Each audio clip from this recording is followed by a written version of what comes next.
ইকতারাবাতিস সাআতু, কিয়ামত নিকটবর্তী হয়ে গেছে। ওয়ানশাক্কাল কমার, চন্দ্র দ্বিখণ্ডিত হয়ে গেছে। মক্কাবাসী রাসূলুল্লাহ সাল্লাল্লাহু আলাইহি সাল্লামের কাছে আবেদন জানিয়েছে আইয়ুরিয়াহুম আয়াতান, নবীজি যেন তাদেরকে নিদর্শন দেখায়। তারা আবেদন করলো নবীজি যেন তাদেরকে আইয়ুরিয়াহুমুল কমার শিক্কাইন, তাদেরকে যেন চন্দ্র দুই খণ্ড করে দেখায় দেয়। রাসূলুল্লাহ সাল্লাল্লাহু আলাইহি সাল্লাম এইভাবে ইশারা করলেন, চন্দ্র দুই খণ্ড হয়ে গেছে। এটা কিয়ামত নিকটবর্তী হওয়ার আলামত। জিবরিল আমিন রাসূলুল্লাহ সাল্লাল্লাহু আলাইহি সাল্লামকে বিভিন্ন বিষয় সম্পর্কে জিজ্ঞাসা করার এক পর্যায়ে বললেন, কিয়ামত কবে? রাসূলুল্লাহ সাল্লাল্লাহু আলাইহি সাল্লাম জবাব দিলেন, মাল মাসউলু আনহা বিআ'লামা মিনাস সাইল। নবীজি বললেন, যাকে প্রশ্ন করা হয়েছে প্রশ্নকারী ব্যক্তি থেকে সে বেশি জানে না। এর মানে তুমি যেমন কিয়ামতের বিষয়ে আমাকে প্রশ্ন করেছো, আমিও জানি না, আর তুমি যে প্রশ্ন করলা কিয়ামতের বিষয়টা তুমিও জানো না। কিয়ামতের বিষয়টা জানেন একমাত্র আল্লাহ। রাসূলুল্লাহ সাল্লাল্লাহু আলাইহি সাল্লামকে এক সাহাবী প্রশ্ন করলেন, মাতাস সাআহ, কিয়ামত কবে? নবীজি কোনো জবাব না দিয়ে একটু পরে বললেন, আইনা উরাহুস সাইল। একটু আগে যে ব্যক্তি আমাকে কিয়ামত সম্পর্কে প্রশ্ন করেছে, এই ব্যক্তি কোথায়? ওই ব্যক্তি রাসূলের সামনে আসছে, হুজুর এই যে আমি। রাসূলুল্লাহ সাল্লাল্লাহু আলাইহি সাল্লাম বললেন, ইযা দুইয়াতিল আমানাতু ফান্তাজিরিস সাআ, যখন আমানত উঠে যাবে, বিশ্বস্ততা যখন উঠে যাবে, তখন কিয়ামতের অপেক্ষা করো। মানুষ মানুষকে বিশ্বাস করবে, এই বিশ্বাস এগুলা উঠে যাবে আস্তে আস্তে। সুদের লেনদেন কেন বেড়েছে বলেন? সুদের লেনদেন বাড়ার কারণ হলো মানুষ মানুষকে ঋণ দিয়ে এখন আর বিশ্বাস করতে পারে না, এই জন্য সুদও বাড়তেছে। বিশ্বস্ততা উঠে যাওয়ার কারণে রাসূলুল্লাহ সাল্লাল্লাহু আলাইহি সাল্লাম বলেন, তখন কিয়ামতের অপেক্ষা করবা যখন বিশ্বস্ততা উঠে যাবে। ঋণ দেওয়া ভালো কাজ। ঋণ যিনি গ্রহণ করবে তিনি সময় মতো যদি আদায় করে যায়, উভয়টাও প্রশংসার বিষয়। ঋণ দিলাম, একজন ঋণ নিয়ে আবার দিয়ে দিল, উভয়টা ভালো কাজ। যদি তাদের উভয়ের মাঝে বনিবনা সুন্দর হয়, তাদের মাঝে বিশ্বস্ততা কাজ করে, এটা ভালো কাজ। পরোপকার করা এটা তো অনেক বড় দামি কাজ। মুসলিম শরীফের বর্ণনা 2669 নাম্বার হাদিস, 2669 আমাদের মাদ্রাসার পাঠ্যপুস্তক অনুসারে। এই হাদিসের বর্ণনাকারী আবু হুরায়রা রাদিয়াল্লাহু তাআলা আনহু, তিনি বলেন, ক্বালা রাসূলুল্লাহ সাল্লাল্লাহু আলাইহি ওয়াসাল্লাম, মান নাফাসা আন মুমিনিন কুরবাতাম মিন কুরাবিদ দুনিয়া নাফাসাল্লাহু আনহু কুরবাতাম মিন কুরাবি ইয়াউমিল কিয়ামাহ। কোন ব্যক্তি যদি কোন মুসলমানের, কোন মুমিনের একটা পেরেশানি দূর করে দেয়, কোন ব্যক্তি যদি কোন মুমিনের একটা পেরেশানি দূর করে দেয়, একটা পেরেশানির মধ্যে আছে একজন ইমানদার, আপনি এই পেরেশানি দূর করে দিলেন, আল্লাহ পাক রব্বুল আলামিন কিয়ামতের ময়দানে তার বড় ধরনের পেরেশানি থেকে আল্লাহ তাকে হেফাজত করবে, তার থেকে আল্লাহ পেরেশানি দূর করে দেবে।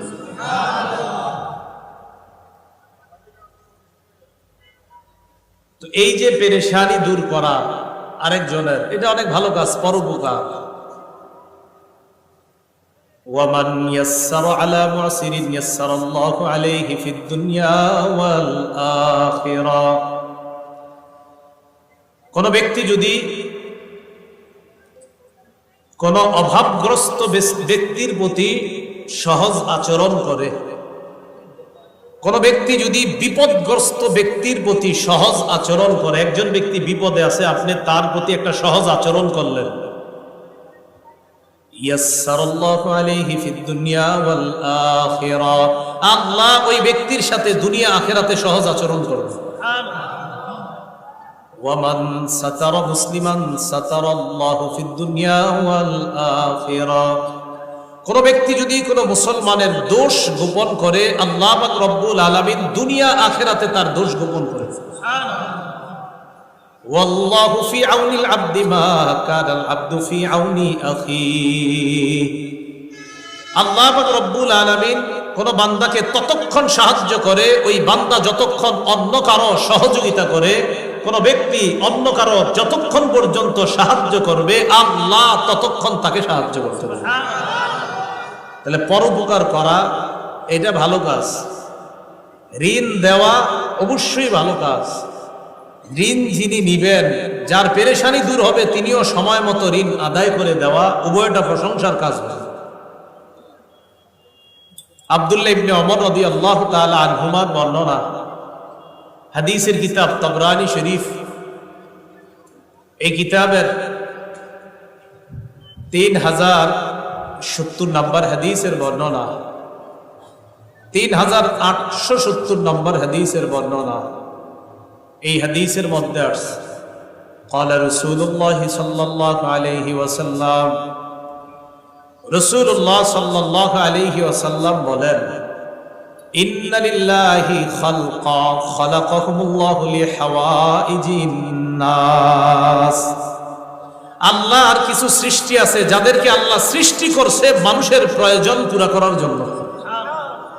আল্লাহর কিছু সৃষ্টি আছে যাদেরকে আল্লাহ বানাইছে মানুষকে সহযোগিতা করার জন্য। দেখবেন অনেক মানুষ আছে মাশাআল্লাহ, অন্যের সব সময় সহযোগিতা করে। ইয়াফজাউন নাসু ইলাইহি ফি হাওয়াইজিহিম।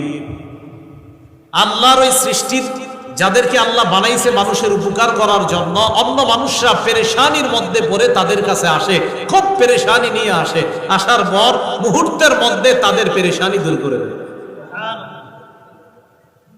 উলাইকাল আমিনুনা মিন আযাবিল্লাহ। দুনিয়ার মধ্যে যারা অন্য মানুষের পেরেশানি দূর করে দেয়, প্রয়োজনগুলা পুরো করে দেয়, আল্লাহ নবী বলেন তারা আল্লাহর আযাব থেকে নিরাপত্তা লাভ করে নেয়। উলাইকাল আমিনুন, তারা নিরাপদ আল্লাহর আযাব থেকে। কিয়ামতের ময়দানটা হবে খুব ভয়াবহ একটা পরিস্থিতির জায়গা। সহিহ ইবনে হিব্বান নামে একটা হাদিসের কিতাব আছে, 3877 নম্বর হাদিসের বর্ণনা। عن عبد الله بن عمر رضي الله تعالى عنهما قال قال رسول الله صلى الله عليه وسلم, নবীজি বলেন, মান আ'আনা আবদান সাবাতাল্লাহু লাহু মাকামাহু ইয়াওমা তাজুলুল আকদাম। কোন ব্যক্তি যদি কোন বান্দার সহযোগিতা করে, আপনাদের এই এলাকার কেউ আরেকজনের সহযোগিতা করলেন, নবীজি বলেন এই ব্যক্তিকে কিয়ামতের ময়দানে যেদিন তার পা পিছলে গিয়ে সে জাহান্নামী হওয়ার সম্ভাবনা, সেদিন আল্লাহ তাকে অটল রেখে জান্নাতি বানায়। পা পিছলে যেতে দিবেন না আল্লাহ তাকে। তাহলে আরেকজনের সহযোগিতা করা খুব ভালো কাজ, কিন্তু যাকে সহযোগিতা করা হবে তিনিও এই সহযোগিতাটা সঠিকভাবে নেওয়া। তো এই সহযোগিতার মধ্যে একটা সহযোগিতার নাম ঋণ। কি বলেন তো? ঋণ। এটা তো ভালো, কিন্তু ঋণ নেওয়ার পর আপনি তাকে পৌঁছিয়ে দেওয়া, এই যে সময় মতো দিয়ে দেওয়া, ঋণটা আদায় করে দেওয়া, এটার নাম বিশ্বস্ততা। আর এই বিশ্বস্ততা যদি না থাকে, রাসূল বলেন কিয়ামতের অপেক্ষা করো। এই বিশ্বস্ততা কি বাড়ছে না কমতেছে? হ্যাঁ, কিছু ক্ষেত্রে, প্রায় ক্ষেত্রে বিশ্বস্ততা কমে যাচ্ছে আমাদের। আল্লাহ হেফাজত করেন। তাই সুদের হার বেড়ে যাচ্ছে। ঋণ দেওয়া ফজিলতের কাজ। সূরা বাকারা 245 নম্বর আয়াতে আল্লাহ বলেন, মান যাল্লাযী ইউকরিদুল্লাহা কারদান হাসানান ফায়ুদাইফাহু লাহু আদআফান কাসীরা। যে ব্যক্তি আল্লাহকে কর্জে হাসানা দেয়, আল্লাহকে কর্জে হাসানা মানে কাউকে আল্লাহর জন্য কর্জে হাসানা দিলেন, আল্লাহ তাকে দ্বিগুণ পুরস্কার দান করেন। ওয়াল্লাহু ইয়াকবিদু ওয়া ইয়াবসুত, আল্লাহ রিজিক বাড়ান, আল্লাহ রিজিক সংকুচিত করেন। ওয়া ইলাইহি তুরজাউন, আল্লাহর কাছে তোমরা ফিরে যেতে হবে। সূরা মাইদার 12 নম্বর আয়াতে আল্লাহ বলেন, লা ইন আকামতুমুস সালাহ, তোমরা যদি নামাজ আদায় করো, ওয়া আতাইতুমুজ যাকাহ, তোমরা যদি যাকাত দাও, ওয়া আমানতুম বিরুসুলি, তোমরা যদি আমার রাসূলদের প্রতি বিশ্বাস স্থাপন করো, ওয়া আযযারতুমুহুম, আমার রাসূলদেরকে যদি তোমরা সহযোগিতা করো, সাহায্য করো, ওয়া আকরাদতুমুল্লাহা কারদান হাসানা, তোমরা যদি আল্লাহকে কর্জে হাসানা দাও, আল্লাহকে কি দাও? কর্জে হাসানা দাও, ঋণ দাও।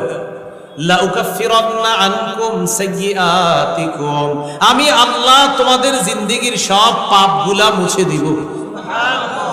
ওয়ালা উদখিলান্নাকুম জান্নাত, আমি আল্লাহ তোমাদেরকে নিয়ামতে পরিপূর্ণ জান্নাতে প্রবেশ করাবো। তো ঋণ দেওয়া তো ভালো, তো বুঝাইতে চাইলাম যাকে দেওয়া হবে তিনি বিশ্বস্ত হতে হবে। তিনি কি হতে হবে বলেন? এই বিশ্বস্ততা যখন বাড়বে দেখবেন সুদের মাত্রা কমে যাবে ইনশাআল্লাহ। আব্দুল্লাহ ইবনে মাসউদ রাদিয়াল্লাহু তাআলা আনহুর বর্ণনা, আন আব্দুল্লাহ ইবনে মাসউদ রাদিয়াল্লাহু তাআলা আনহু قال قال رسول الله صلى الله عليه وسلم ما من مسلم يقرض قرضا مرة كان كصدقته مرتين। নবীজি বলেন, কোন মুসলমান অন্য কাউকে যদি একবার ঋণ দেয়, আপনি কাউকে 10 টাকা একবার ঋণ দিলেন আর আল্লাহর রাস্তায় 20 টাকা দান করলেন, তাহলে ডাবল করলেন দান। ঋণ দিলেন 10 আর 20 টাকা দান করলেন, তাহলে ডাবল হলো দান। নবীজি বলেন, কোন ব্যক্তি অন্য কাউকে যদি একবার ঋণ দেয়, কানা কাসাদাকাতিহি মাররাতাইন, আল্লাহ তাকে 2 বার সদকা করার সওয়াব লিপিবদ্ধ করে দেয়।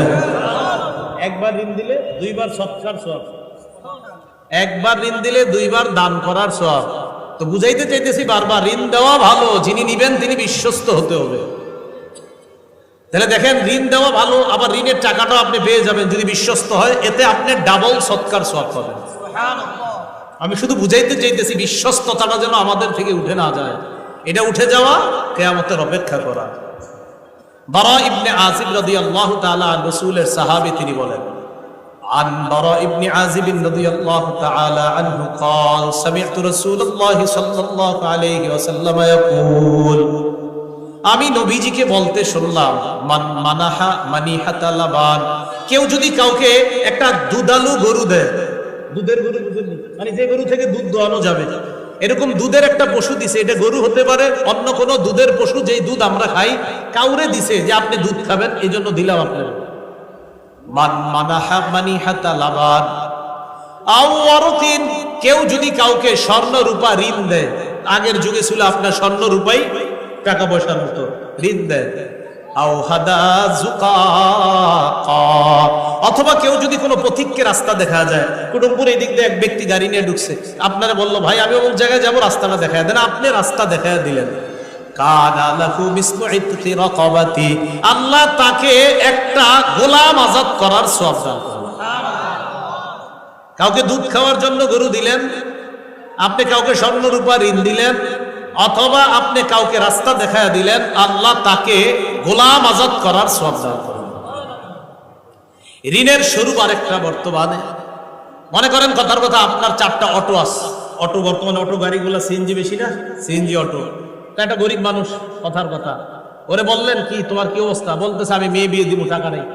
তা আপনি সিএনজিটা দিলেন আর কি 10 দিনের জন্য, ঠিক আছে 10 দিন চালাও, টাকা পয়সা 10 দিনে যা কামাইবে এটা তোমার, আবার দিয়ে দিও 10 দিন পরে সিএনজিটা।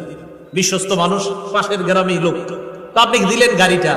এই যে গাড়িটা যদি আপনি এইভাবে কর্জা দেন, মানে তিনি ঋণ নিছে আর কি, ভাই আপনার গাড়িটা দেন, আমি 10 দিন চালাবো, টাকা পয়সা যা পাই বিয়েতে খরচ করুন, পরে আস্তে আস্তে আপনার ঋণটা আবার পরিশোধ করে দিব, কথার কথা এরকম যদি কেউ নেয়। এই জাতীয় ঘটনা, বাহন ঋণ দেওয়ার ঘটনা নবীজির যুগেও ঘটছে। বাহন রসুলের যুগেও ঘটছে। সহিহ বুখারীর বর্ণনা। عن أنس بن مالك رضي الله تعالى عنه قال كان بالمدينة فزع فاستعار النبي صلى الله عليه وسلم فرسا لأبي طلحة। মদিনার মধ্যে একবার ভীতি সঞ্চার হলো, চারদিকে ভয় ছড়িয়ে দেওয়া হলো, একটা ভয় ভয় এমন অবস্থা মদিনার মধ্যে বিরাজ করতেছে। فاستعار النبي صلى الله عليه وسلم فرسا لأبي طلحة।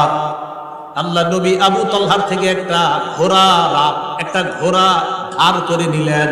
আবু তলহা, তোমার একটা ঘোড়া আমারে ঋণ দাও, তোমার একটা ঘোড়া আমারে ঋণ দাও। তো ঘোড়াটা নিলেন। নেওয়ার পর রাসূলুল্লাহ সাল্লাল্লাহু আলাইহি সাল্লামকে যেই ঘোড়াটা দিছে আবু তলহা, এটাকে মানদুব নাম বলা হয়, ইউকালু লাহু মানদুব। এই ঘোড়াটার নাম হলো মানদুব। বলেন কি নাম? মানদুব। ফারাকিবা, রাসূল এই ঘোড়ার উপরে চড়লেন। চড়ার পর নবীজি সাল্লাল্লাহু আলাইহি সাল্লাম বললেন, এই ঘোড়াটার মধ্যে কোনো ভয়ের কিছু দেখলাম না। ইল্লা ওয়াজাদনাহু বাহরা, এই ঘোড়াকে তো সমুদ্র পাইছি মানি, অর্থাৎ সমুদ্র মানি হলো এই ঘোড়াটা অনেক দ্রুতগামী ঘোড়া, মাশাআল্লাহ অনেক সুন্দর ঘোড়া। তো রাসূলের যুগেও বাহন ধার দেওয়া, বাহন ঋণ দেওয়া এই ঘটনা ঘটছে। তো এই যুগেও যদি কেউ বাহন ঋণ দেয়, এই ঋণ দেওয়া এটাও বৈধ আছে। বাকি বুঝে শুনে ঋণ দেওয়া, বিশ্বস্ততা থাকা। রাসূলুল্লাহ সাল্লাল্লাহু আলাইহি ওয়াসাল্লামের জামানায় ব্যবসা বাণিজ্য হতো। তো ব্যবসা বাণিজ্যের মধ্যে আপনি আমার কাছ থেকে ধান নিলেন, চাউল নিলেন, কথার কথা কিছু নিলেন, ধান চাউল। এখন এটা যদি আপনি নেন, বাকিতে নিলেন। বর্তমানে আমাদের যেগুলো ঘটে, 1 মণ চাউল নিয়ে আসলেন অমুকের দোকান থেকে, 2 মণ, এরকম মাসে মাসে আনেন, টাকা দিচ্ছেন না। ব্যবসার ক্ষেত্রে কাউরে কিছু আপনি দেওয়া, এরপর টাকা পাওনা থাকা, এটাও ঋণ। বলেন এটাও কি? এই ঋণ মানে কেমন যেন এটা কর্জা। আপনি তো টাকা পাও না, মানে আপনি খাদ্য দিলেন, এটা টাকাটা পাও না, এই টাকাটাও উনি আপনার কাছে দিবে, এটা আপনার কাছে ঋণী। কেমন যেন আপনি তাকে 10 টাকার চাউল দেওয়া মানে 10 টাকা পান, এই পাওনাটা এটা সাথে আপনাকে দিতে হবে। এটাও এক ধরনের ঋণের মতো, কারণ আপনি বাকি দিচ্ছেন 10 টাকা, 20 টাকা, 30 টাকা। এই ঘটনা রাসূলের যুগে ঘটছে।